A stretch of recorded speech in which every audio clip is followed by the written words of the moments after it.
को अभी किसी का आशीर्वाद नहीं मिला, इसलिए दुखी है। विश्वामित्र बोले चिंता मत करो, सीता को गर्जा ने आशीर्वाद दिया है और तुम्हें मैं आशीर्वाद दे रहा हूं।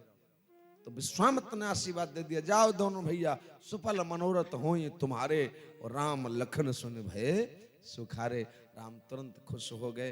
लक्ष्मण बोले काऊ गुरुदेव जय बीमारी निकली कि ना। देखो भैया, कोई व्यवस्थापक यहाँ बैठा हो तो 5-7 बालक अगार बैठे हैं, उठा के पीछे ले जाओ, यहाँ से आगे से इनको उठा के पीछे ले जाओ। जाओ, आपको सामने वाला ही पति मिलेगा। कहां तक बात बढ़ाई जाए, आज राम लक्ष्मण को लेकर के विश्वामित्र जनकपुर में उस रंग भूमि में पहुंचे हैं, जहां महाराज जनक ने एक बड़ा सुंदर विशाल मंच बनवाया है, जो सबसे ऊंचा सबसे सुंदर है, और चारों तरफ आसन और सिंहासन पड़े हुए। आज उस विशाल मंच पर विश्वामित्र बैठे हैं, राजा महाराजा आसन सिंहासन पर बैठे हैं। लेकिन मेरे भाई बहन, आज मेरे राम लक्ष्मण शिष्टाचार के नाते गुरुदेव के बराबर में नहीं बैठे, उनके चरणों में बैठे हैं। बोलिए गुरुदेव भगवान की जय हो। गुरु का स्थान भगवान से भी बड़ा, आज उनके चरणों में बैठे। और सब राजा महाराजा धनुष तोड़ना भूल गए, राम को देख रहे हैं। जानते हो राम जी आज काय का काम कर रहे हैं? दर्पण का, शीशा का काम कर रहे हैं। शीशा का काम क्या है? सत्यता दिखाना। शीशा क्या दिखाता है? सत्यता दिखाता है, जो है वही दिखाता है। एक व्यक्ति कभी जीवन में बाजार नहीं गया, पहली बार बाजार गया, मार्केट गया, अब उसने विचार किया क्या खरीद के ले जाऊं। उसके कुछ समझ में नहीं आया। उसने देखा एक छोटा सा दुकानदार रेडी लगा करके उस पर दर्पण शीशा बेच रहा है। उसने दर्पण एक शीशा खरीद लिया, लेकिन वो पैकेट में बंद था, पैक था। अब वो दर्पण लेकर के आया, लेकिन रास्ते में विचार किया किसे देखें तो सही कैसा है जिससे हम खरीद के लाए। उसने उसकी पैकिंग खोली और जैसे शीशा में मुंह देखा, बेचारा जोर जोर से रोने लग गया। और रास्ता में जो लोग जा रहे पूछ रहे, बोले भैया क्यों रो रहा है? बोले इसलिए रो रहे हैं, अब तक हमारी माँ ने हमसे कहा था बेटा तू हमारे अकेले छोड़ रहा है, लेकिन हमें तो आज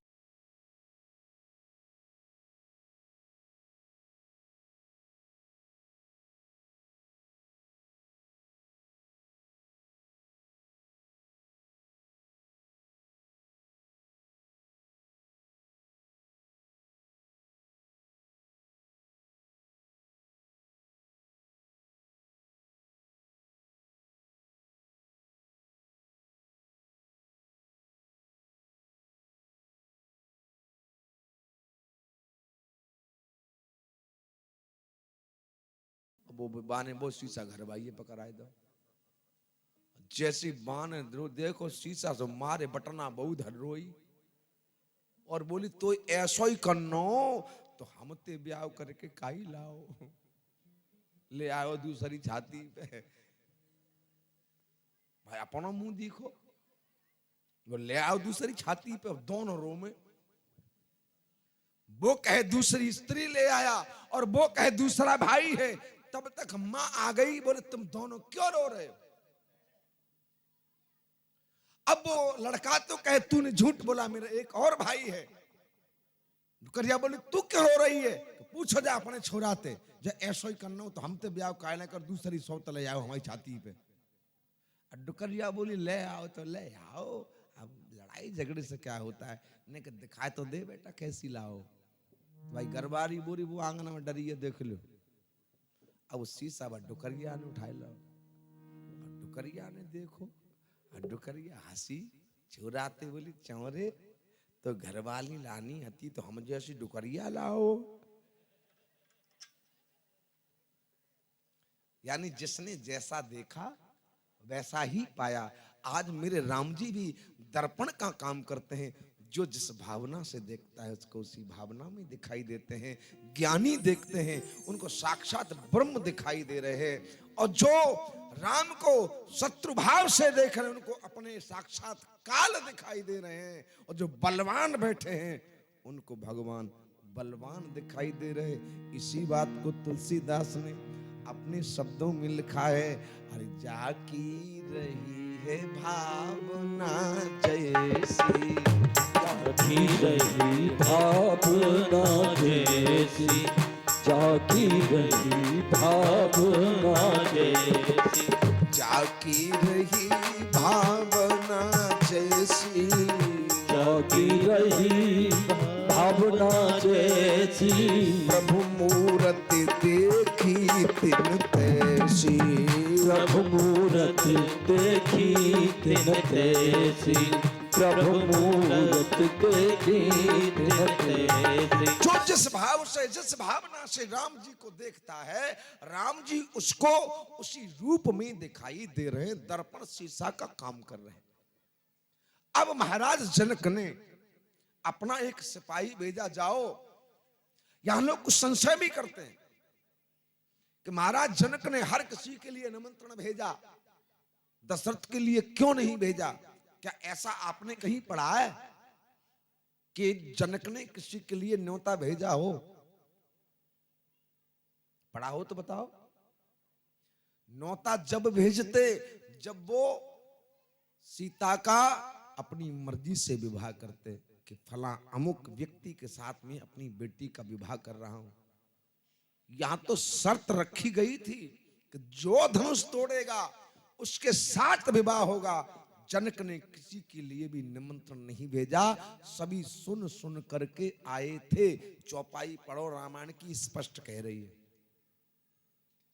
जनक ने स्वयं कहा अपने मुंह से, रे देश देश के राजाओं सुनो, जिसे तुम सुन सुन करके आए हो वो मेरा प्रण ये है कि देश देश के भूपति नाना और सुन आए जो मैं प्रण ठाना। सुन आए जो मैं प्रण ठाना, जो मेरा प्रण सुन सुन करके आए हो, वो मेरा प्रण ये है। बोले क्या? अरे जो धनुष उठाया सीता ने,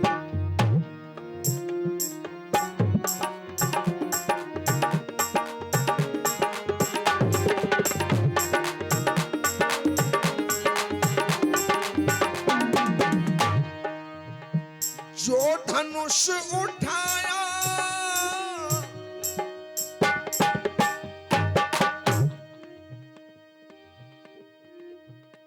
जो धनुष उठाया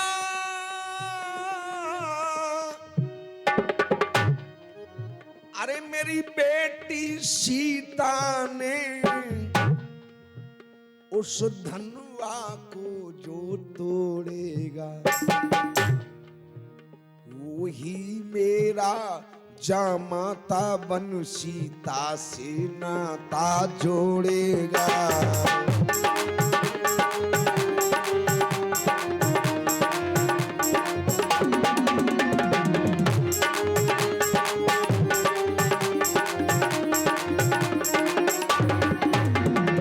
जिस धनुष को मेरी बेटी सीता ने उठाया, कब उठाया? एक बार जानकी जी छोटी तो ही 6 वर्ष की हैं, राजमहल में भ्रमण कर रही थी, तो राजा जनक ने एक जगह प्रतिबंधित कर रखी थी, वहां कोई जाता आता नहीं था। क्यों? कि वहां विशाल काय शिव जी का ये अजगव धनुष रखा था। ये 3 धनुष थे, सारंग, गांडीव और अजगव। सारंग था परशुराम के पास, गांडीव अर्जुन के पास, और अजगव धनुष शिव जी का, जो ये राजा जनक के धरोहर के रूप में रखा है। तो वो जगह प्रतिबंधित कर रखी थी, बोले क्योंकि धनुष तना भारी है, कोई हिला डुला तक नहीं सकता था। तो हर जगह स्वच्छता सफाई थी राजमहल में, लेकिन उस जगह नहीं थी, तो वहां किसी को जाने आने नहीं दिया जाता था। तो एक दिन जानकी जी भ्रमण करके उधर कोई चल दी, तो सिपाहियों ने रोका, हे राजकुमारी जी आप इधर मत जाओ, आप उधर चले जाओ, सारे महल में घूम, इधर मत जाओ। लेकिन जानकी जी जिद करके बोले मैं तो जाऊंगी। अब बाल हट, छोटी सी अवस्था है, किशोरी है, बोले नहीं मैं तो जाऊंगी। अब तो एक सिपाही बोला जाने दे तो परेशानी, न जाने दे तो राजकुमारी है, अभी शिकायत कर दी तो न राजा नाराज हो जाए। एक ने कहा बोले कोई बात नहीं चले जाने दो। तो जानकी जी गई, देखा हर जगह सफाई है लेकिन वहां सफाई नहीं। सीता जी बैठ गई और बैठ करके मेरी किशोरी जी ने एक हाथ से धनुष उठाया, हाथ पर रख लिया और दूसरे हाथ से उसके नीचे सफाई करने लगी, लेपन करने लगी। वो दृश्य एक सिपाही ने देख लिया और दौड़ करके महाराज जनक के पास गया। बोले महाराज आश्चर्य हो गया। बोले क्या हो गया? अरे जिस धनुष को आज तक कोई भी हिला डुला नहीं सका, आज उस धनुष को हमारी लाडली किशोरी जी हाथ पर रख करके बैठी हैं, वो भी एक हाथ से और दूसरे से सफाई कर रही हैं। जनक जी आए, दूर से देखा और चरणों में प्रणाम कर दिया। इसका मतलब मेरे घर बेटी नहीं, ये तो कोई आदि शक्ति अवतरित होकर के आई है। उसी समय प्रण कर लिया, अगर इस पृथ्वी पे शक्ति पैदा हुई है तो कोई न कोई शक्तिवान जरूर पैदा हुआ होगा। तो जिस धनुष को आज मेरी बेटी सीता ने उठाया है, उसे जो चढ़ा करके तोड़ेगा तो अपने आप मालूम पड़ जाएगी ये शक्तिवान है, उसी के साथ विवाह कर दूंगा। तो जनक ने प्रतिज्ञा का ऐलान किया, रे देश देश के राजाओं, वो प्रण मेरा ये है, जो इस धनुष को तोड़ेगा उसी के साथ में अपनी बेटी सीते का विवाह कर दूंगा। और जो लपका राजा बैठे ना, बोले तब ते चुनाई कही, अब तक हम तोड़ के दे देते। समझदार राजा बराबर में बैठे, बोले चौरे अब तू कहूं चलोगो कि धनुष से कहूं चलोगो, अब जाए के तोड़ दे। जैसे ही प्रतिज्ञा का ऐलान किया, अब तो सब राजा महाराजा ने अपने अपने फेंटा सोटा लंगोटा कसबो तैयार है, मारे जो जोते बैठ बैठ के दंड बैठक पर करी बांधे।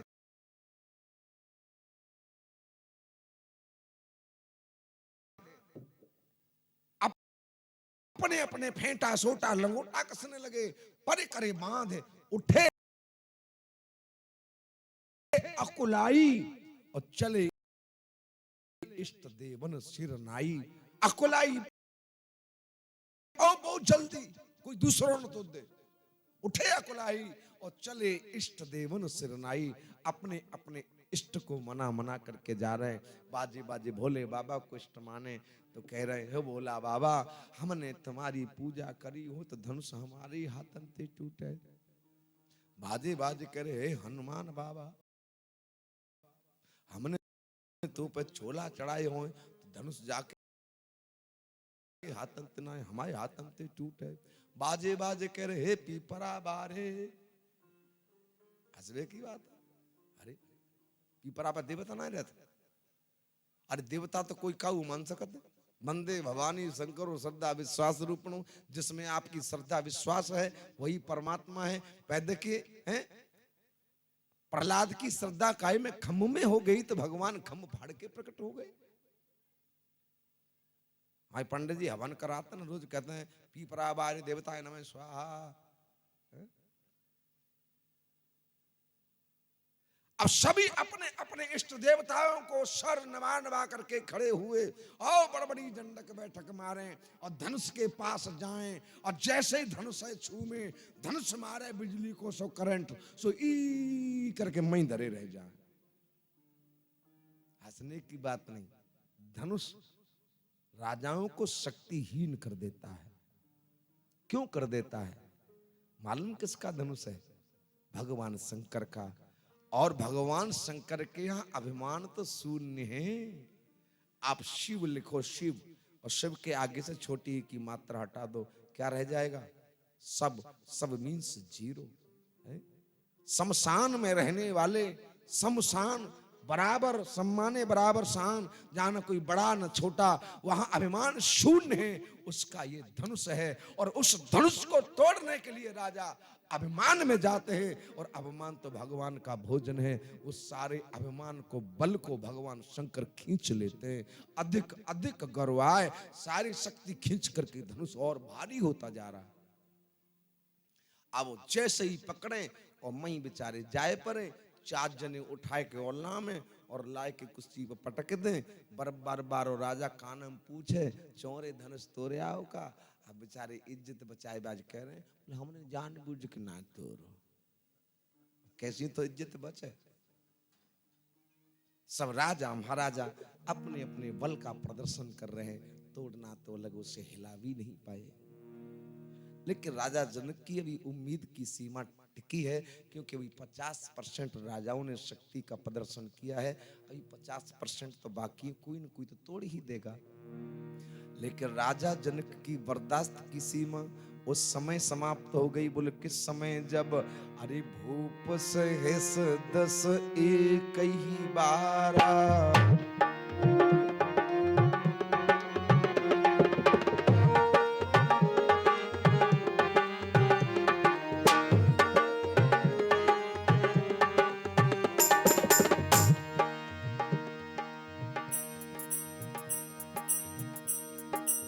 भूप सहस 10 एक ही बारा, सहस 10 एक ही बार, भूप सहस 10 एक ही बार। अरे लगे ही उठा बन टरही निटारा, लगे उठा बन करहि निटारा, लगे उठा बन करहि निटारा। 10,000 राजा एक साथ लगे और तोड़ना तो अलग, हिला भी नहीं सके। माना कि 10,000 लग गए, माना कि पढ़ते नहीं तो अध्यापक जब मैथ गणित पढ़ाता है बोले माना कि 10,000 राजा धनुष तोड़ने में लग गए, मान लिया, और बाई चांस तोड़ देते, तोड़ भी देते तो फैसला कैसे होता? बोले क्यों? शास्त्र कहता है कि एक राजा के लिए तो 10,000 स्त्रियां हो सकती हैं। लेकिन यादव जी झारी भाई लीडर हला देना जो करंट पी रही है।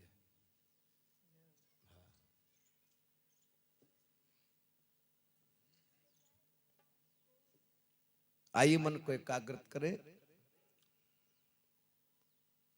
बोले एक बात बताओ, शास्त्र कहता है एक राजा के लिए तो 10,000 स्त्रियां हो सकती हैं, लेकिन 10,000 राजाओं के लिए एक स्त्री नहीं हो सकती। एक राजा के लिए तो 10,000 हो सकती हैं, लेकिन 10,000 राजाओं के लिए एक स्त्री नहीं हो सकती। इसका मतलब 10,000 राजा नहीं लगे। और माना के लग गए, और हमने ये भी मान लिया कि धनुष तोड़ देते 10,000 मिल के, तो जो फैसला कैसे हो तो सीता को ब्याह कौन के संग करो जाए? एक लपका राजा बोलो जा फैसला हम कर देते। बोले कैसे कर दे? तो हम आपस में लड़ पड़ते, जो कटे पिटे के एक रह जाते पीछे थे, कटे पिटे के एक रह जाते ब्याह जाते। बोले इसका मतलब 10,000 राजा एक साथ नहीं लगे। देखिए वैसे कुछ विद्वान ये भी भाव निकालते हैं, सहस 10 सहस्राबाहु और सहस 10 शीश रावण के लिए कहते हैं, लेकिन बिल्कुल गलत।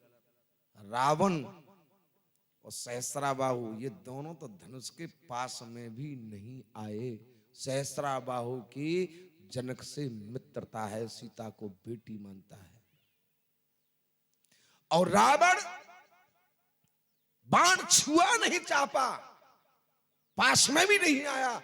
रावण जानता है जगत जननी जगदम्बा है, सीता का विवाह तो राम से ही होना है। छुआ नहीं चापा, पास में भी नहीं आया। इसलिए वो तो बिल्कुल बात ही 36 हो गई। बोले तो फिर क्यों लिखा बाबा ने? बोले एक ही 12, बार माने है दिन,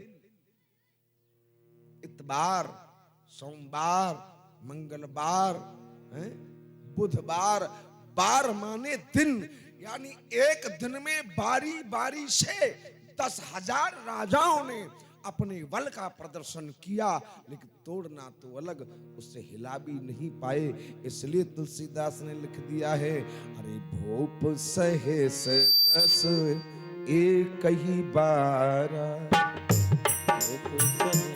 दस एक ही बार ऊपर सहे से दस एक ही बार भूप सहस दस एक ही बारा।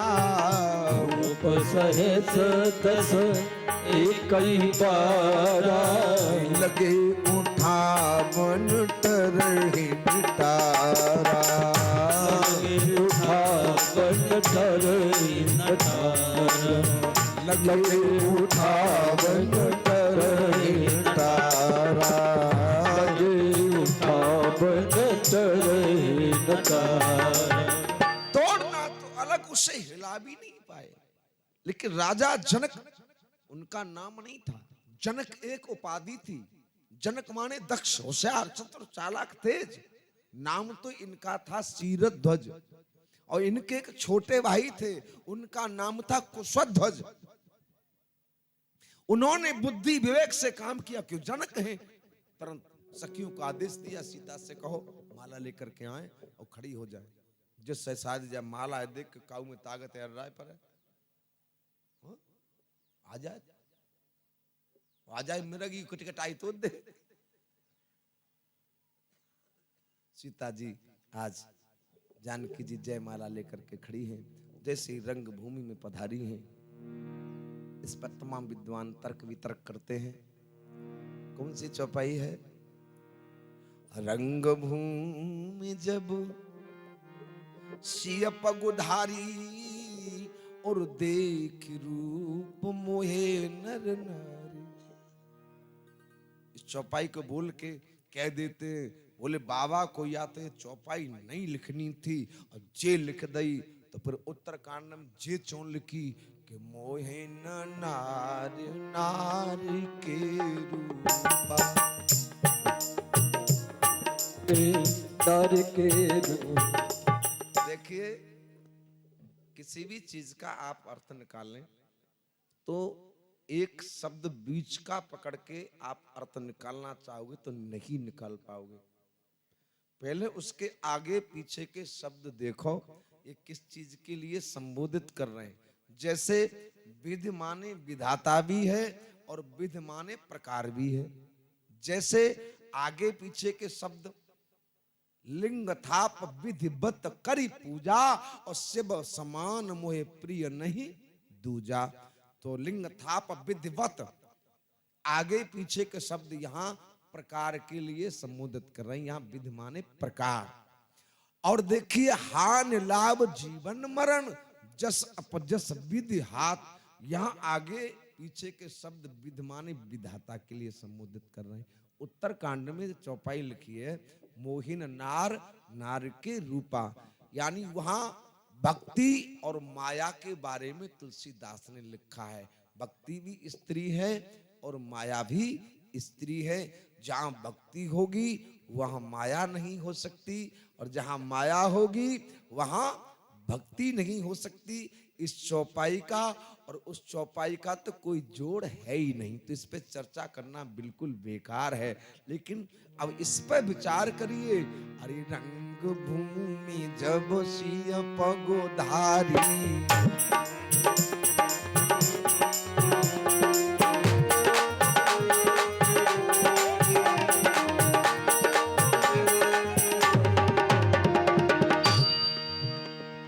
रंग भूमि जब सिय पगोधारी,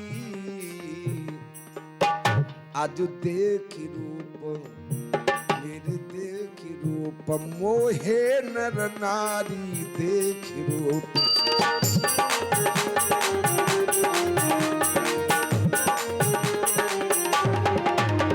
देखो, दो चार भाव में आपको बताए देता हूं, क्योंकि आज धनुष यज्ञ का प्रसंग पूरा करना है।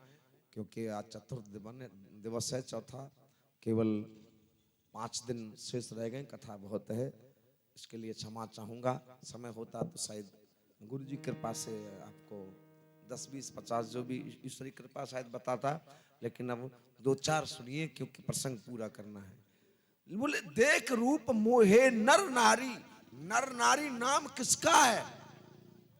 अभी मैंने आपको सुनाया था नर नारी नाम भगवान विष्णु का भी है, क्योंकि नर से नारी बने कब? जब भस्मासुर को भस्म किया, भोले पे विपत्ति पड़ी तब भारी, और आप बने प्रभु नर से नारी। नर नारी भगवान विष्णु का भी नाम है। और राम कौन है? साक्षात विष्णु है। तो आज जानकी जी जैसे आई हैं और पुष्प वाटिका में देख ही चुके हैं, भय नैन और चार अचंचल एक दूसरे को देख चुके हैं। तो जैसे जानकी जी पधारी है ना, तो जानकी जी का स्वरूप देख करके नर नारी भगवान विष्णु यानी राम देख करके मोहित हुए। इसलिए तुलसी बाबा ने लिख दिया, देख रूप मोहे नर नारी और रंग भूमि जब सिय पगुधारी। और पगुधारी भी नाम भगवान विष्णु का है। पगुधारी, पगुधारी नाम कब पड़ा? क्षमा बड़िन को चाहिए छोटिन को उत्पात, और कहा रहीम हरि को घटो जो भृगुमारी लात। भृगु जी महाराज के पग को उन्होंने अपने वक्ष स्थल पर धारण कर लिया, इसलिए उनका नाम पड़ गया। बोलिए पगुधारी भगवान की। पगुधारी नाम भी विष्णु का है। तो जैसे सीता पधारी, राम कौन है? साक्षात विष्णु। इसलिए रंग भूमि जब सिय पगुधारी, और देख रूप मोहे नर नारी। और देखिए ये धनुष किसका था? भगवान शंकर का। और शंकर धनुष लेकर के बैठे थे। शंकर जी धनुष लेकर के बैठे थे। नर नारी नाम भगवान शंकर को भी कहते हैं। आपने कहीं कहीं कैलेंडर में देखा होगा, आधा स्वरूप नर का है और आधा नारी का है। तो नर नारी भगवान शंकर को भी कहते हैं। भगवान शंकर धनुष लेकर के बैठे हैं। आज दोनों को देखकर बड़े खुश हुए अपने इष्ट राम, इष्ट माता जानकी। बोले दोनों की सुंदर मनोहर जोड़ी कितनी सुंदर लग रही है, ऐसे मोहित हुए कितनी सुंदर लग रही है। इनका विवाह हो जाए, इन नैनन देखन चाहे नाथ तुम्हारा विवाह। तो भाव तो बहुत हैं, लेकिन समय को देखते हुए जब 10,000 राजाओं ने शक्ति का प्रदर्शन कर लिया, राजा जनक के बर्दाश्त की सीमा टूट गई, बिल्कुल टूट गई। सीता के पास पहुंचे, सीता के पास पहुंचे और जाकर के सीता के पैर पकड़ लिए। पैर क्यों पकड़े? पैर पकड़ के बोले बेटी श्राप मत देना मुझे, मैं क्षमा का याचक बना हूं। आज पिता हो करके स्वयं बेटी तेरे सेंदूर का भक्षक बना हूं। जिन हाथों में हल्दी लगानी थी, आज वो सौभाग्य मुझे नहीं मिलेगा। देखिए कन्या हर किसी के घर जन्म नहीं लेती, पैदा नहीं होती। जो कर्महीन होता है ना, उसके घर कन्या कभी जन्म लेकर के नहीं आती। मेरे भाई बहन, कन्या तो उसी के घर जन्म लेकर के आती है जिसके ऊपर ईश्वर की विशेष कृपा हो जाए। जिस व्यक्ति ने जीवन में अपने हाथ से कन्या दान नहीं किया, समझ लो उसने कोई दान किया ही नहीं। और आजकल हम और आप कितने गिर गए हैं, कितने गिर गए हैं। अरे बाप रे, डॉक्टर के पास जाएं और डॉक्टर से कहें डॉक्टर साहब देखना कहीं लड़की तो नहीं है। अगर लड़की है तो प्यारे इस दुनिया में आने से पहले ही उसको मार दिया जाता है। इतने हम और आप गिर गए हैं। जिस दुनिया को देख ही नहीं पाई उससे पहले ही उसको मार दिया। क्या बेटा इतना बड़ा हो गया? अरे किस बात में बेटियां कम है तो बताइए। बेटा आप के एक वंश को आगे बढ़ाएगा, एक कुल का नाम उजागर करेगा, लेकिन बेटी 4 कुलों का नाम उजागर करती है। तो बताओ, तो एक कुल का नाम उजागर करने वाला बड़ा है या 4 कुलों का नाम उजागर करने वाला बड़ा है? एक ही कमी रह गई थी हमारे भारत की सीमा पर। अभी बेटियां पुरुषों के बराबर में खड़े होकर नहीं लड़ी थी, लेकिन आज ये भी पूरा हो गया। उस भारत की सीमा पर बेटियां आज हाथों में संगीन लेकर के लड़ने के लिए खड़े हैं। बाप ने पढ़ाना चाहा बेटा, लेकिन पढ़ गई हैं बेटियां। और छत पर न चढ़ सका बेटा, उस चंद्रमा पर चढ़ गई हैं बेटियां। जहां पुरुष नहीं पहुंच सका वहां बेटियां पहुंच गई। तो किस बात में कम है बेटियां? राजा दशरथ की मृत्यु हुई क्यों? देखो यह चर्चा तो चली रही है, थोड़ा सा हट के न बात करते हैं। राजा दशरथ की मृत्यु राम के वियोग में नहीं हुई। जिस वक्त महाराज जनक सीता को विदा कर रहे थे ना, हाथ जोड़ के खड़े हैं। दशरथ ने कहा, आप हाथ क्यों जोड़ रहे हो? कि बेटी वाला हूं ना, इसलिए जोड़ रहा हूं। बोले तो बेटी वाले हो तो क्या हो गया? बोले महाराज बेटी वाले को तो हमेशा हाथ जोड़ने पड़ते हैं। बोले क्यों जोड़ने पड़ते हैं? बोले बेटी वाला छोटा होता है। महाराज दशरथ बोले, कौन कहता है बेटी वाला छोटा होता है? छोटा अगर होता है तो बेटे वाला होता है। नहीं, आप विचार करो, समझदार सभी लोग बैठे हो, दान देने वाला बड़ा है या दान लेने वाला बड़ा है? दान देने वाला बड़ा है। तो महाराज दशरथ स्वयं रो गए। राजन, कोई धन दान करता है, कोई दौलत दान करता है, कोई जमीन जायदाद दान करता है, लेकिन आपने तो अपने हृदय के टुकड़े को दान किया है। उस बेटी का दान, उस कन्या का दान किया है। उस दान को मैंने लिया है, तो हाथ तो मुझे जोड़ने चाहिए। तो बड़े तो आप हैं।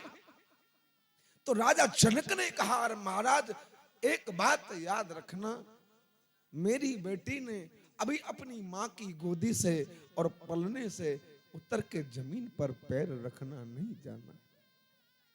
इससे जीवन में कोई कष्ट न हो जाए, इस पर कोई अपराध भी यदि बन जाए तो राजन इसे क्षमा कर देना।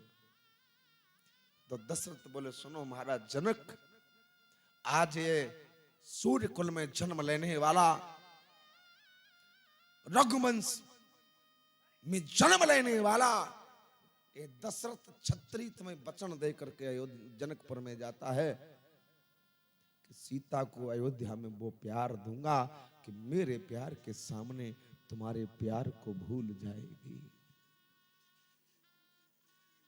और वास्तव में साहब, एक कन्या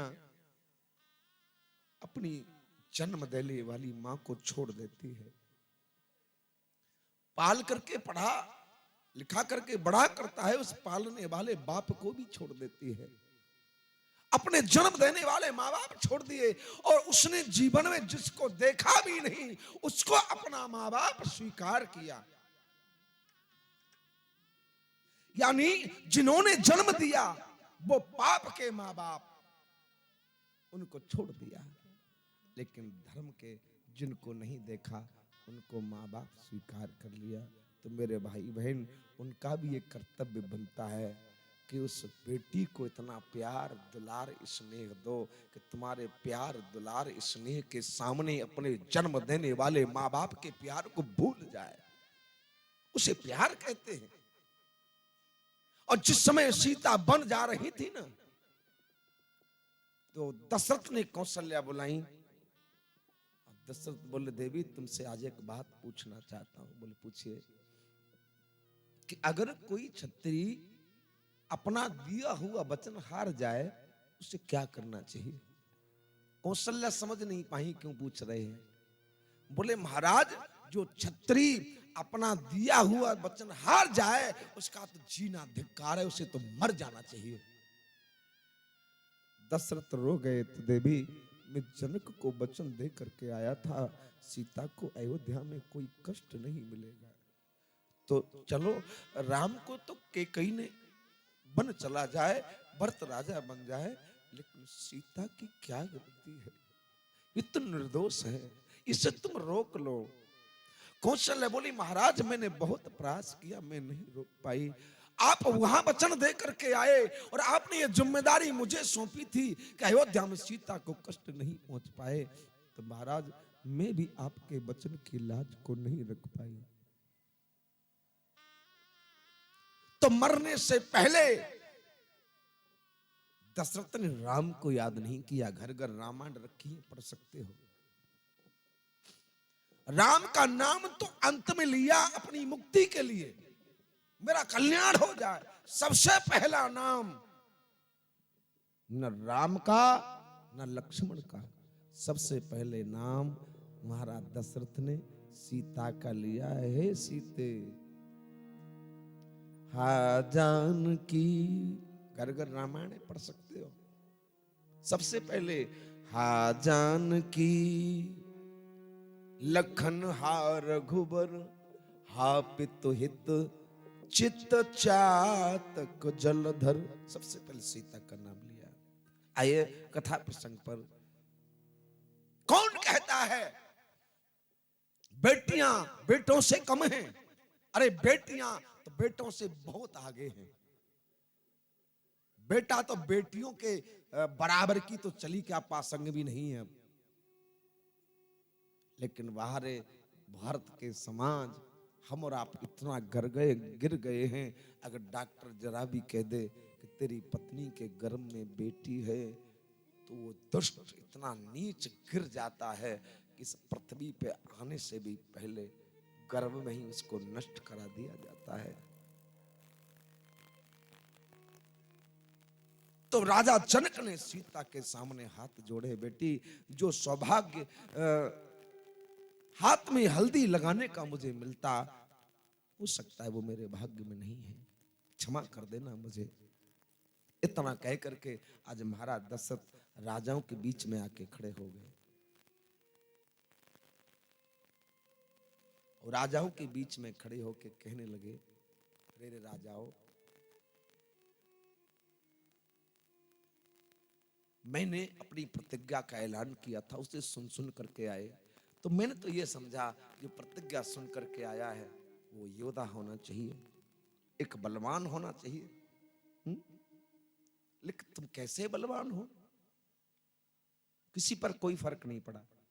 तो जनक ने विचार किया, जनक माने दक्ष, तेज, चतुर, चालाक, तेज तो थे ही। जनक ने अपनी बुद्धि से काम किया कि व्यक्ति को दो ही तरह से जोश आता है, दो प्रकार से। या तो किसी की अगर ज्यादा बढ़ाई की जाए तब जोश आता है, या किसी की ज्यादा बुराई की जाए तब जोश आता है। तो जनक ने विचार किया, सम्मान तो मुझे जितना देना था दे दिया, जितना सम्मान देना था दे लिया, तो इस सम्मान के लायक तो है नहीं। चलो अब शायद इनका अपमान करना शुरू करूं, शायद किसी को जोश आ जाए तो धनुष तोड़ दे। तो जनक ने सबसे पहले कहा, रे राजाओं, मैंने अपने दरवाजे पर सूरवीर योद्धाओं को बुलाया था, वीरों को बुलाया था, लेकिन आज मुझे पता चल गया, अरे देश देश के राजाओं,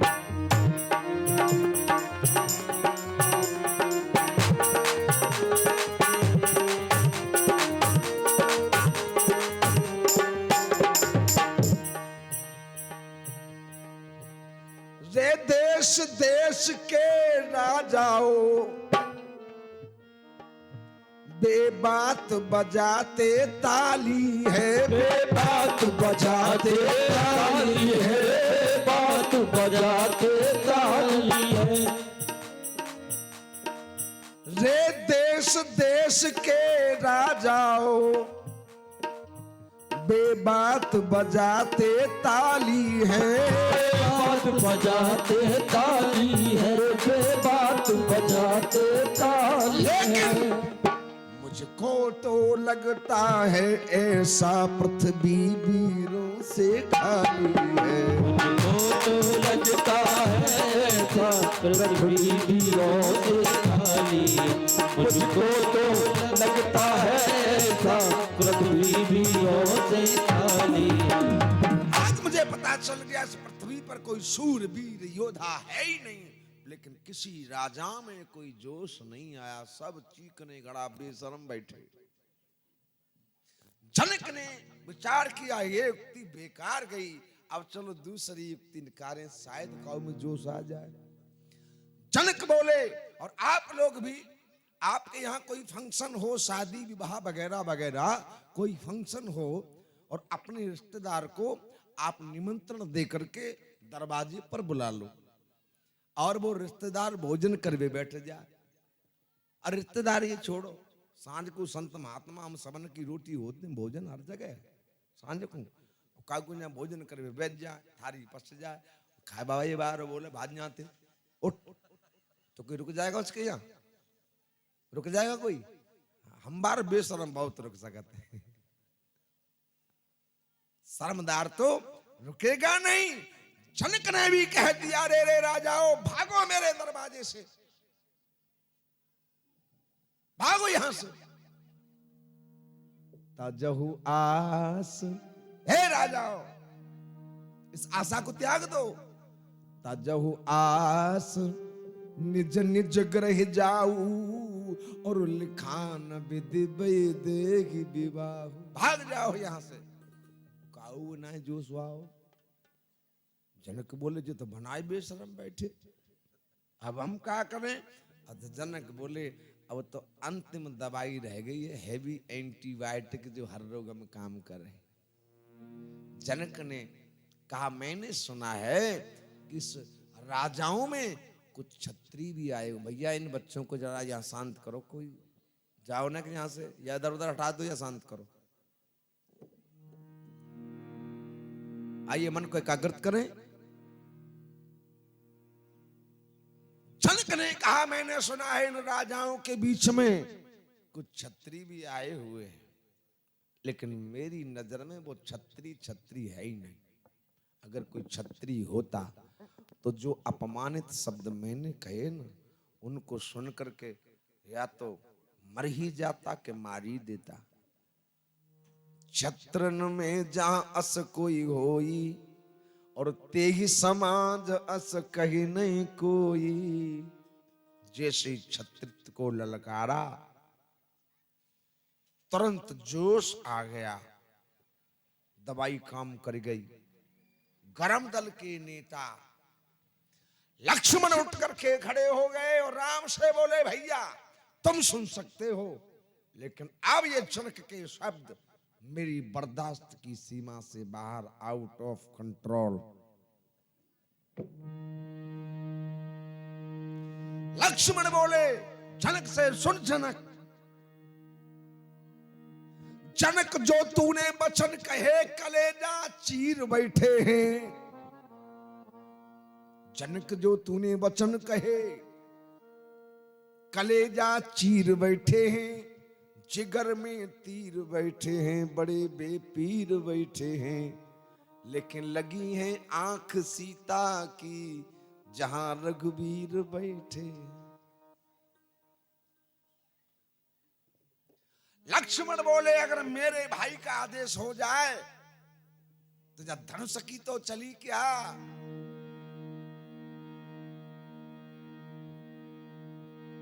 कंदों का शाम ब्रह्मांड उठाव, कंदु कसम ब्रह्मांड उठाओ, कंदु कसम ब्रह्मांड उठाओ। कंदुक माने गेंद, इस गेंद की तरह सारे ब्रह्मांड को उठा सकता हूं और उठा करके सारे ब्रह्मांड को उठा करके कच्चे घट सम डारहूं फोरी। कच्चे घट सम डारहूं फोरी, कच्चे घट सम डारहूं फोरी। ब्रह्मांड को उठाकर कच्चे घड़े की तरह फोड़ सकता हूं। विश्वामित्र बोले राम जा लक्ष्मण है, रोक जल्दी, रोक जल्दी जाए। तो राम बोले गुरुदेव लक्ष्मण कोई गलत थोड़ी कह रहा है, ब्रह्मांड को उठा सकता है क्योंकि शेषावतार है और शेष के सर पे ही ब्रह्मांड उठा सकते हैं, कोई बुराई नहीं, सही कह रहे लक्ष्मण। लेकिन लक्ष्मण अंत में बोले भैया अगर तुम कह दो तो कमल नामी जिमी चाप चढ़ावो। अगर आप आदेश कर दो तो कमल नामी जिमी चाप चढ़ावो। जो जन सत प्रमाण लय धावो। लक्ष्मण बोले जैसे कोई हाथी कमल की पंखुड़ी को कितनी सरलता से तोड़ करके फेंक देता है, ऐसे इस धनुष को तोड़ सकता हूं। और जो जन सत 100 योजन लेके इस धनुष को दौड़ सकता हूं। विश्वामित्र राम ते बोली अब कहां बहरे धनुष लेके भाजबे की कह रहा है। कहूं ऐसा हो जाए धनुष लेके धरेबाज है, उन्हें जाने कहां जाए कि तोड़ है। और जान राम अगर धनुष तोड़ दिया तो गड़बड़ी हो जाएगी। तो राम बोले क्या करूं मैं, आप बताओ गुरुदेव। विश्वामित्र ने समय देखा, मुहूर्त देखा। विश्वामित्र समय शुभ जानी, समय शुभ है। बोले जल्दी जा लक्ष्मण रोक राम, और ऐसा करो राम तुम उठाओ राम भंजहु भव चापा। आप खड़े हो जाओ। राम जी बड़ी सरलता से खड़े हुए और खड़े होकर के गुरु ही प्रणाम मन ही मन की। बोले ऐसा क्यों, गुरु तो वहां मौजूद थे, मन ही मन क्यों किया। बोले वो विश्वामित्र को नहीं, कुल गुरु को प्रणाम किया। और कुल गुरु थे वशिष्ठ, और वो उस वक्त थे अयोध्या में। जैसे आपके बाईसांस पिता नहीं रहे, नहीं ब्रह्मलीन हो गए हों, और नेत्र बंद करके अगर आप उनका ध्यान करोगे तो पिता की आकृति अपने आप तुम्हारी आंखों के सामने आ जाएगी। इसलिए राम ने नेत्र बंद करके वशिष्ठ जी को याद किया और मन ही मन प्रणाम किया। मन ही मन प्रणाम गुरु की।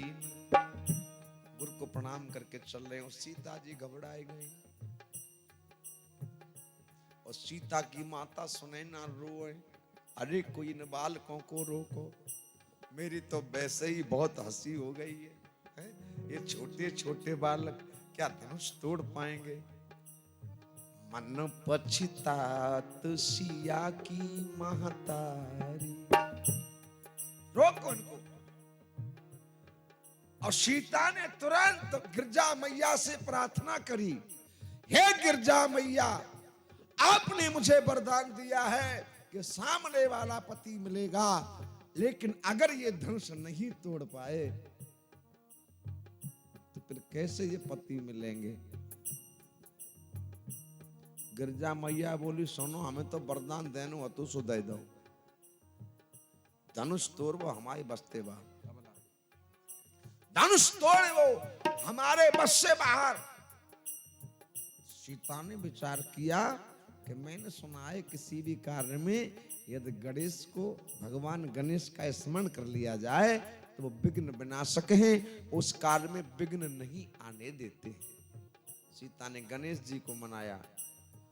गणनायक वर दायक देवा, आज लगी कीनी सुर सेवा। हे गणपति, अगर आज तक मैंने तुम्हारी सेवा की हो तो ये धनुष राम के हाथों से टूट जाए। गणेश जी बोले मैया आपने ठीक सुना है, मैं विघ्न विनाशक हूं, लेकिन कोई भी पुत्र ऐसा हो सकता है जो अपने बाप की संपत्ति अपने हाथों से ही समाप्त करवा दे, टुटवा दे। बोले तो कि मैया ये काम हमारे बस से बाहर। तो बोले हम कहा करें हार के। सीता जी बेचारी भाव बस बोले तो आकर हम करें का। तो गणेश जी बोले उपाय हम बता देंगे। बोले क्या, क्यों न तुम उसी से प्रार्थना करो जिसका ये धनुष है।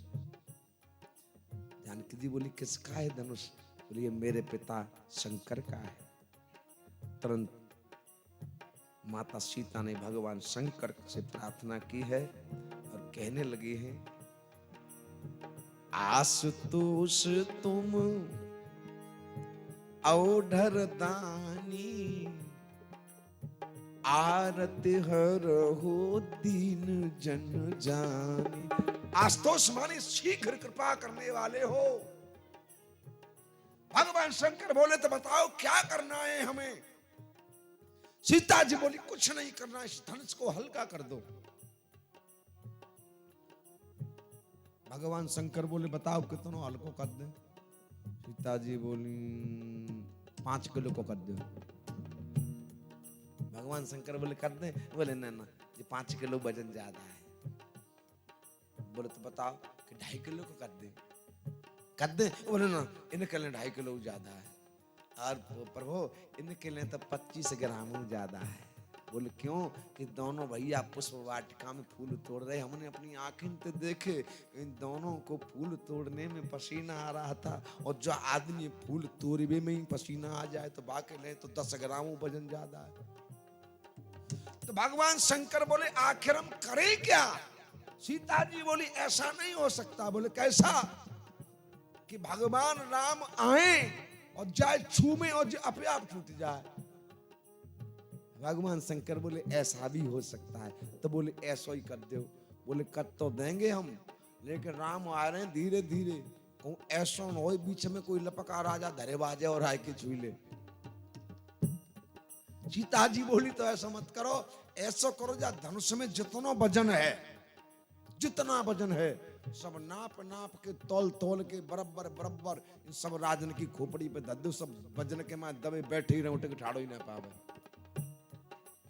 तुम कह रहे हो जो पंडित को टप्पर सुनाया रहा है, हम नहीं कह रहे, बाबा जी कह रहे। निज जड़ता लोगन पहडारी, निज जड़ता लोगन पहडारी, निज जड़ता लोगन पहडारी। सारा वजन सब राजाओं के ऊपर डाल दिया, सब बेचारे वजन के मां दबे बैठे हैं और बड़ी उठने की कोशिश करें लेकिन वजन उठाने नहीं देते। राम जी आए बड़े सहज स्वभाव से, उन्हें एक बात बता, अगर धनुष राम तोड़ते, भगवान शंकर न तोड़ते, राम ही तोड़ते तो रावण पे झूठ बोल देते, और राम कभी झूठ बोल नहीं सकते। राम ने स्वयं परशुराम से कहा था छूटई छुअतई टूटे पिनाक पुराना, मैं कहे तो करहूं अभिमान। और लक्ष्मण भी कह रहे हैं छुअतई टूटे रघुपति नहीं दोषु। छूते ही टूट गया, इसका मतलब पहले से किसी ने तोड़ के रख लिया है। भगवान शंकर धनुष को इतना हल्के करके बैठे हैं कि राम छुए और चढ़ाए, और चढ़ाते में अपने आप टूट के गिर पड़े, जैसे दूसरा धनुष भी अपने आप चल के आया था। कौन सा? जो परशुराम के पास में था। परशुराम बोले मैं मान लूंगा ये धनुष तुम्हारे छूते ही टूट गया है, अगर ये छूते ही चढ़ जाएगा तो ये धनुष मेरे पास और है। तो परशुराम धनुष को उतार के देना चाहते थे, हाथ पहुंच ना पाओ धनुष तक, जब तक तो अपने आप ही धनुष उतार के कंधाते चल लो। कहां चलो? देत चाप आप ही चले गए। अपने आप भगवान राम के हाथ में तुरंत परशुराम मन विस्मय भयऊ। लेकिन आओ ये प्रसंग खैर आगे का है, यही आ जाओ। भगवान शंकर ने धनुष इतना हल्का कर दिया है कि राम छुए चढ़ाए और अपने आप टूट जाए। राम धीरे धीरे आए और जैसे आके धनुष को प्रणाम किया। देखिए राजाओं में और राम में अंतर क्या है। राजा चाहते तो उनके हाथ से धनुष टूट सकता था, लेकिन राजा आ रहे अभिमान में, शक्ति का अभिमान है। और दूसरी गलती और करते हैं। दूसरी गलती क्या करते हैं? दूसरी गलती ये करते हैं सीता को तकते हैं और धनुष को देखते हैं। बॉबी बेटा लीडर ने इकट्ठी कर ले।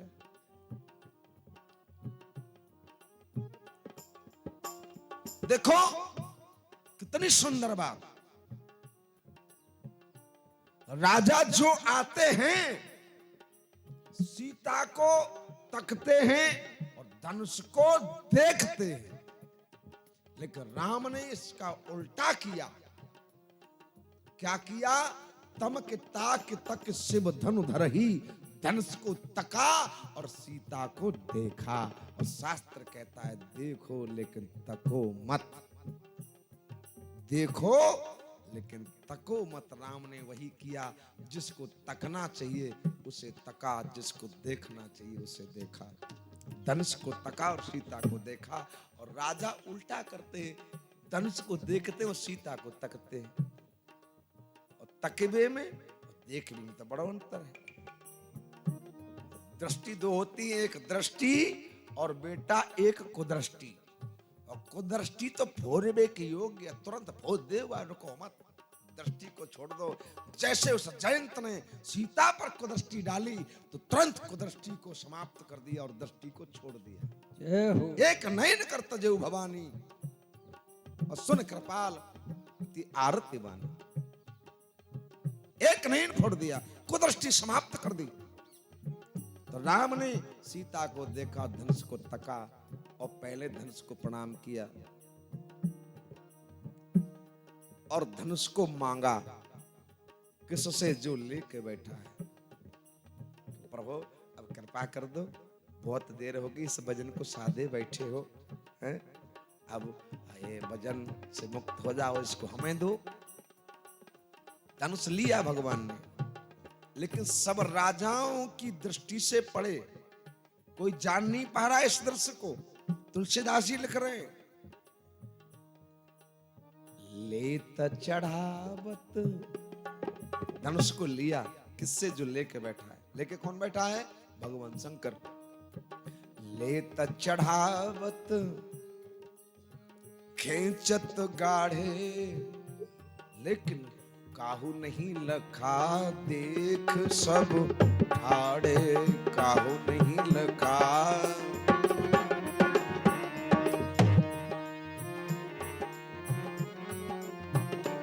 कोई नहीं देख पाया। क्या नहीं देख पाया? ऐसा क्या किया भगवान ने? भगवान शंकर से धनुष को लिया, लेकर के चढ़ाया, खींचत गाढ़े, गाढ़े संस्कृत में कहते हैं प्राणों को, प्राणों को खींचा। बोले किसके प्राणों को खींचा? ये धनुष जो था दधीच ऋषि की रीढ़ की हड्डी का बना था। रीढ़ की हड्डी में ही प्राण होते हैं।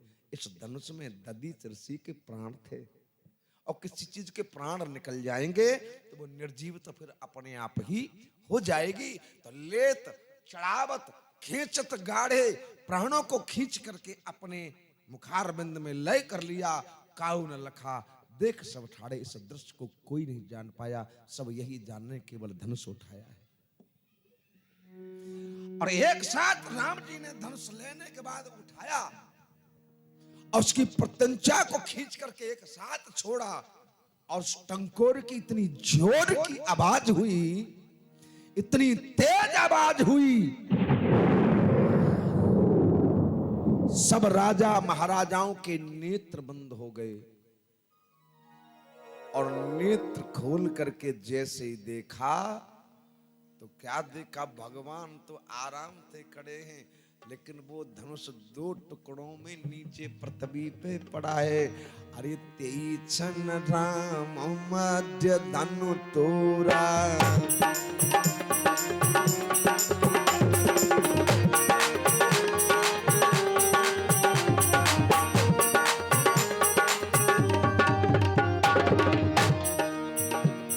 तेई छन राम मध्य धनु तोड़ा। मध्य माने बीच, बीच से धनुष को तोड़ा।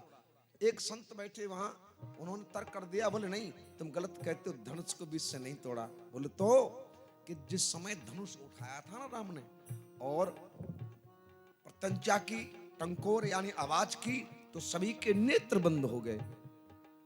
और नेत्र जब खोले ना उनने, तो नेत्र न खुलने की स्थिति में है और न बंद होने की स्थिति में। उस क्षण के मध्य में धनुष तोड़ा। तेई क्षण राम मध्य धनु तोड़ा। उस क्षण के मध्य में तोड़ा, न नेत्र खुलने की स्थिति में, न बंद होने की स्थिति में। जैसे कोई आदमी रात को छत पे देखे से ले पा रहा है। कोई पूछे कैसे करेगा भैया, बोले ओंगा सूतो हाथो। ओंगा सूते को मतलब न सोए रहो न जगे रहो। तो नेत्र न खुलने की स्थिति में, न बंद होने की स्थिति में, उसके मध्य में भगवान ने धनुष तोड़ा। इसलिए बाबा ने लिख दिया है, अरे तेई छन राम मध्य धनु तोड़ा, और भाई भुवन धुन घोर कठोरा। लेकिन तीसरे राजा ने फिर तर्क कर दिया, बोले नहीं आप भी गलत कहते हो। बोले तो मध्य शब्द इसलिए लिखा है, तीन लोग, न ऊपर वाले लोक में तोड़ो, न नीचे वाले लोकों में तोड़ो, बीच वाले लोक में तोड़ो, मृत्यु लोक, मध्य वाले लोक में तोड़ा, इसलिए मध्य शब्द लिख दिया है। ते छन राम मध्य धनु तोड़ा, तासी भाई वो भुवन धुनि घोर कठोरा।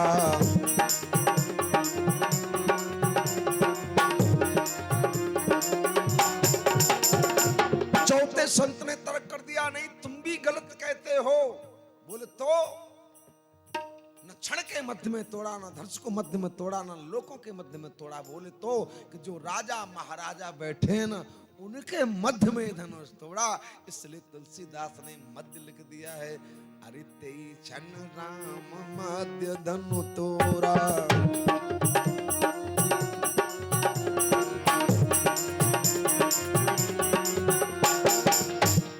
अगर तुम 5 मिनट रुक जाओ तो माला सही तरह से डरवाए दे, और ना रुक सको तो हवाल डरवा में। 5 मिनट रुक सका तो कोई परेशानी तो ना है। परमेश्वर रुक सकता और परमेश्वरी 5 मिनट की बात ज्यादा। बोले तो बोले चलिए मध्य लिखा कि राजाओं के मध्य में तोड़ा। 5 में संत ने तर्क कर दिया, बोले तुम भी गलत कहते हो। बोले क्योंकि 3 धनुष थे दधीच ऋषि की हड्डियों के, सारंग, गांडीव और अजगव। सारंग था परशुराम के पास, गांडीव था अर्जुन के पास, और अजगव धनुष था जो राम ने जनकपुर में तोड़ा। अब जिसके पास सारंग था वो थे परशुराम। परशुराम राम से पहले भय के बाद में, राम से पहले हुए। और जिसके पास तीसरा धनुष गांडीव था वो राम से बाद में भय। तो बोले ना अपने ते पहले बार तोड़ो, ना अपने ते बाद बार तोड़ो। बोले बीच वाला मध्य वाला धनुष तोड़ा।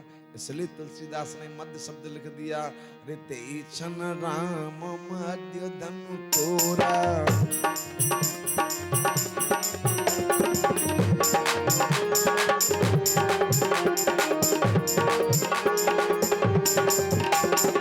तेई छन राम मध्य धनु तोड़ा, भये भुवन धुनि घोर कठोरा। तेई छन राम मध्य धनु तोड़ा, भये भुवन अति घोर कठोरा। खैर इस मध्य शब्द के लगभग 186 अर्थ हैं, लेकिन समय को देखते हुए अब जब धनुष टूट गया, अब लक्ष्मण फूल के बिटोरा। लक्ष्मण फूल न समान धनुष हमारे भैया ने, हमारे भैया ने। सीता की सखियां बोली धनुष बेशक तुम्हारे भैया ने तोड़ो, लेकिन तिल माला पन्ना है नहीं, ठाड़े रहो पासे से। बोले क्यों नहीं पड़ेगी? सखियां बोली, बोले इसलिए नहीं पड़ेगी कि धनुष तोड़त में लाढ़ेले, तुमने ज्यों तरसाई बाल, अवश्य तरसावे आपको पहरावत जयमाल। ठाड़े रहो पासे से। लक्ष्मण बोले माला तो पड़ेगी। जैसे ही राम ने देखो कि लक्ष्मण को पारो चढ़ो, जान डारो बिहा में भंगा, और जैसे तैसे बहोनी है रही है, काऊ की बहोनी बिगड़ जाए अच्छा लगेगा।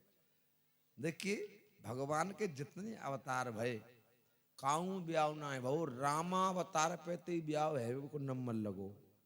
और नहीं बताओ नरसिंह अवतार भाव है तो शेर शेरनी की तुमने भामर पत्ते को देखी। 12 अवतार हुआ, सूकर अवतार, तो सुकरिया की कहूँ कोर्ट मैरिज हो देखिए तुमने? मैं देखी हुआ तो बताओ। मत्स्य अवतार मछली मछला की कहूँ बारोटी हो देखिए कि बरात चढ़ देखिए तुमने? भगवान बोले काहू अवतार में ब्याहना है बहुत जैसे तैसे ब्याह की भोनी है रही और जे बिगड़ गो तबाल भंगा। लक्ष्मण बोले माला तो पड़ेगी चाहे कछू ऐस जाए हमारे भैया ने धनुष तोड़ो। हाँ चारों तरफ लक्ष्मण उले उले डोरे, राम दूला और लक्ष्मण ऊला, कहता ना दूला ऊला।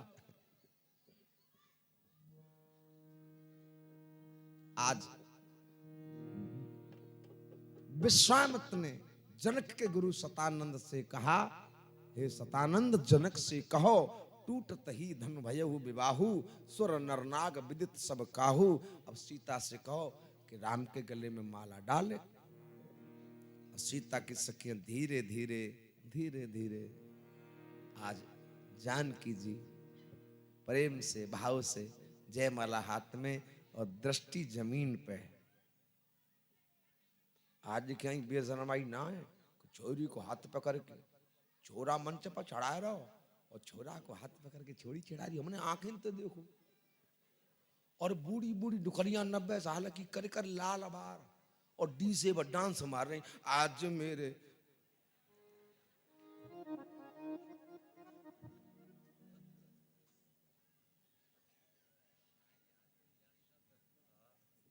अच्छा एक बात हमारी समझ में ना याद, काऊ के बाल काले हो तो कहता है अभी ये जवान है, काले बाल जवानी का प्रतीक है। और सफेद बाल काऊ कह जाए बोलो जी बूढ़ो है गो, तो काले बाल न बा बूढ़ो, सफेद बाल न बा जवान, जी लाल बार और चल गए आजकल बातें का खो जाए।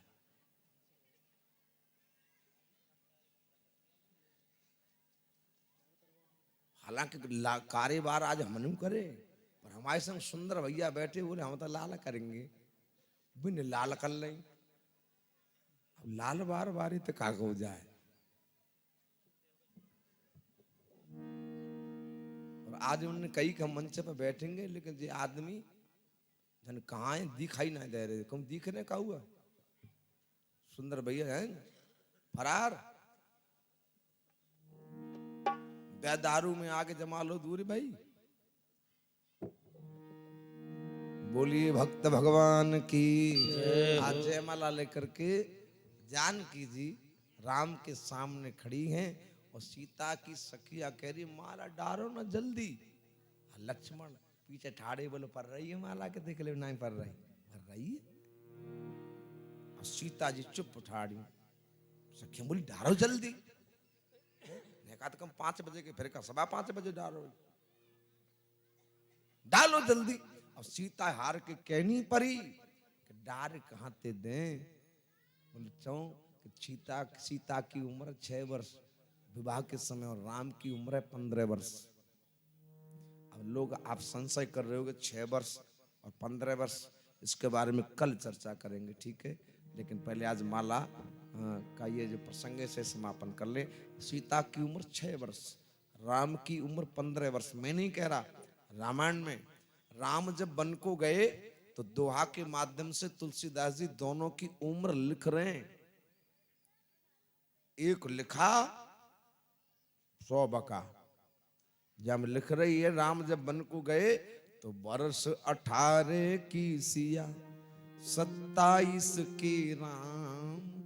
बन जाते समय 18 वर्ष की जानकी जी, 27 वर्ष के राम हैं।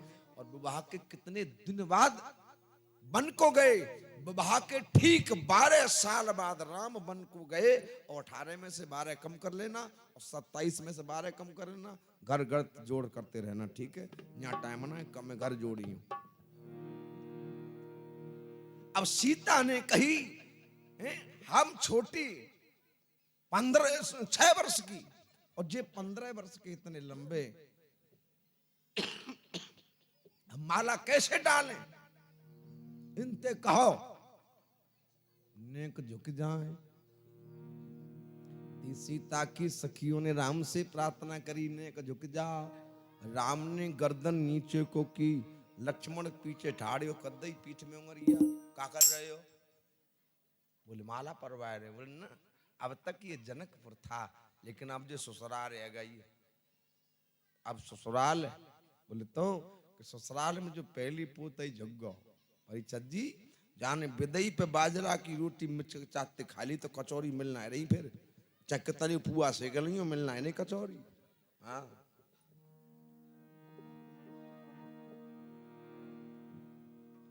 लक्ष्मण की वही भैया भाई बात, बेचारे राम झुकबो चारे और अकड़ के ठाड़े है गए।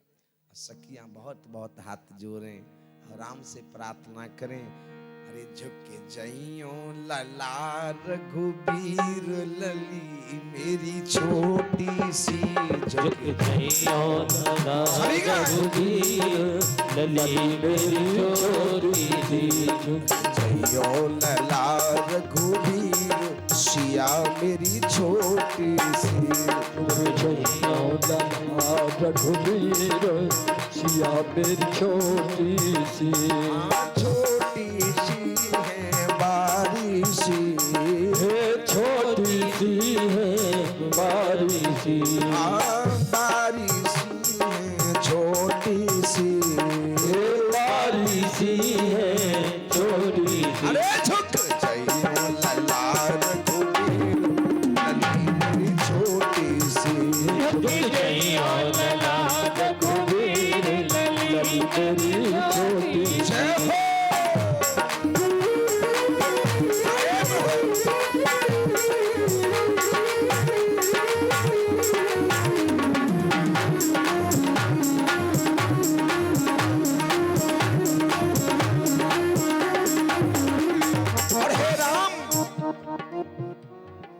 कब की खड़ी हम पाम पिराने, कब की खड़ी हम पाम पिराने, कब की खड़ी हम पाम पिराने, कब की खड़ी हम पाम पिराने। तुम भी ठाड़े हो अपनी ताने, तुम भी ठाड़े हो अपनी ताने। क्यों ऐसे बने बे पीर लली मेरी छोटी सी,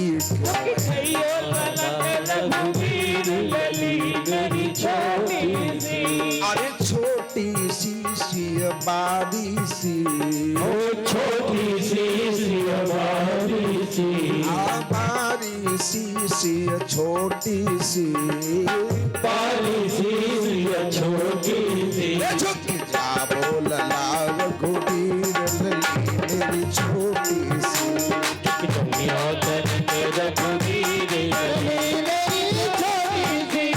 अब सीता ने बहुत सखियों ने प्रार्थना की झुक जाओ झुक जाओ। अब बार बार राम झुकना चाहते हैं, लेकिन लक्ष्मण पीछे से पीठ में उंगली कर दें, अकड़ के खड़े हो जाएं। एक सखी की नजर पड़ गई और सीता से बोली, सुनो अब हमें मालूम पड़ गई माला चोनाई पड़ रही। बोले चोनाई पड़ रही कि जो लगुआ ना पर अंदर। अब तो क्या करें? बोले अब राम से प्रार्थना करवे के बजाय लक्ष्मण से प्रार्थना करो। और सीता जी लक्ष्मण से कह रही हैं, देवर लक्ष्मण फूल के बटोरा लाला जी। देवर, देवर का मतलब हमारे वर को तू रोके खड़ा है। क्यों रोके खड़ा है? हमारे वर को हमें दे देगा तो हमारा देवर बन जाएगा। और हर भाभी यही कहती है कि ये माँ मुझे ऐसा वर दो और वर दो श्री रघुबर की तरह। हर भाभी मांगे देवर लक्ष्मण की तरह। हर भाभी मांगे देवर लक्ष्मण की तरह। ओ भाभी मांगे देवर लक्ष्मण की तरह। ये माँ मुझे ऐसा वर दो श्री वर दो वो भी रघुबर की तरह। हर भाभी मांगे देवर लक्ष्मण की तरह। ओ भाभी मांगे देवर लक्ष्मण की तरह। हर भाभी मांगे देवर लक्ष्मण की तरह।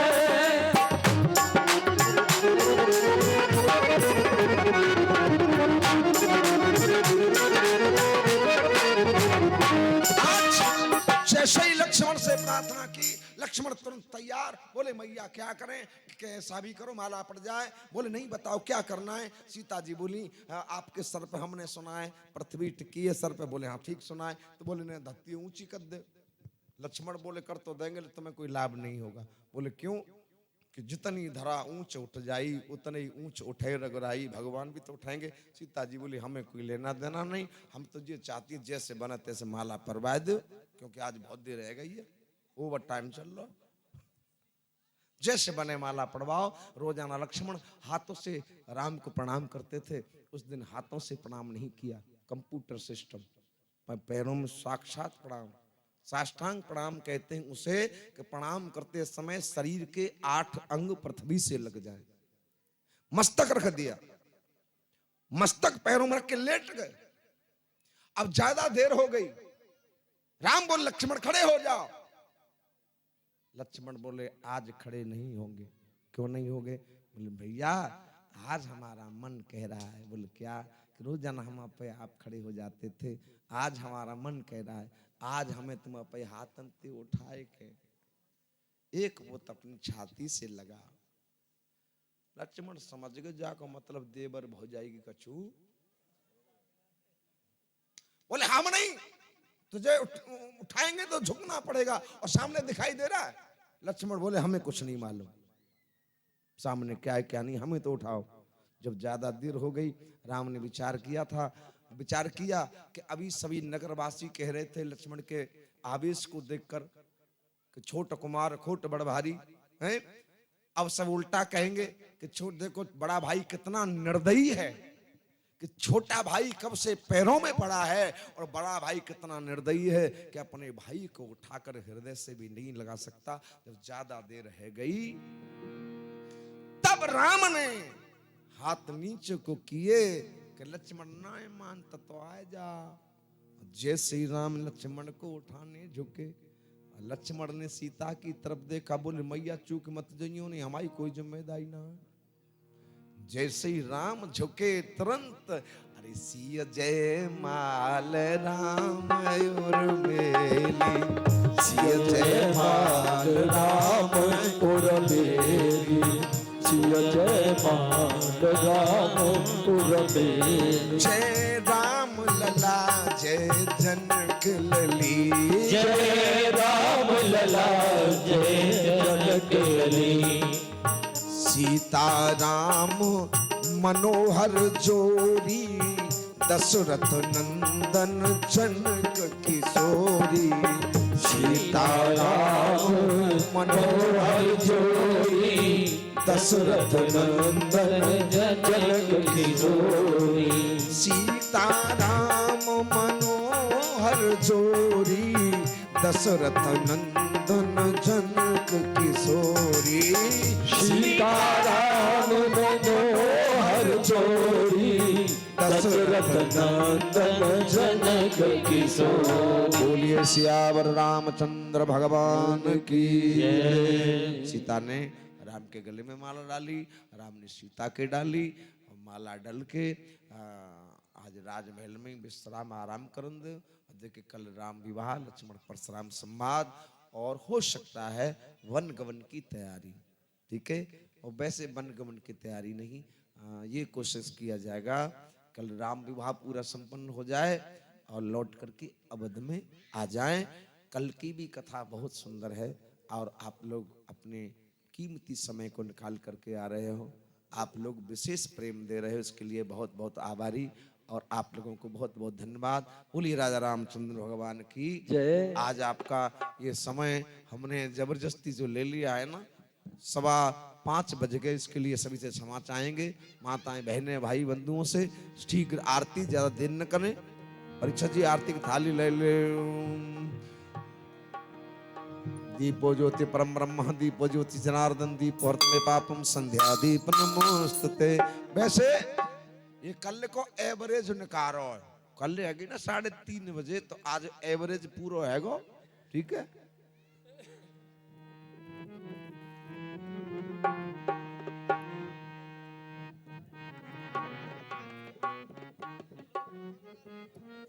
वो तो निकार हो जाएगा। ज्यादा एवरेज कम करोगे